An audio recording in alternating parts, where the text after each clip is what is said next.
Unlock a world of anime possibilities by mastering the art of managing multiple Crunchyroll accounts. Are you craving a wider selection of anime? Or perhaps want to keep your premium benefits separate from a family members?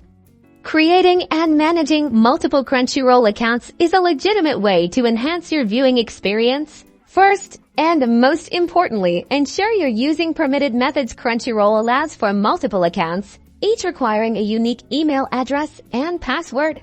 To create a new account, simply visit the Crunchyroll website, look for the Sign Up or Create Account option, usually found in the upper right corner of the homepage. You'll need to provide a valid, unique email address that isn't currently associated with another Crunchyroll account. Then, choose a strong password and fill in the required profile information like your username and date of birth.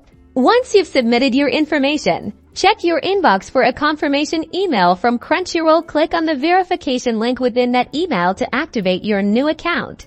Now, managing multiple accounts is straightforward. You can log out of your current session and log back in using the credentials for your other Crunchyroll account. Most browsers allow you to save login details for different accounts, making switching between them seamless. This is especially useful if you have a premium subscription on one account and want to share different profiles or access content that might not be available on a region-locked account.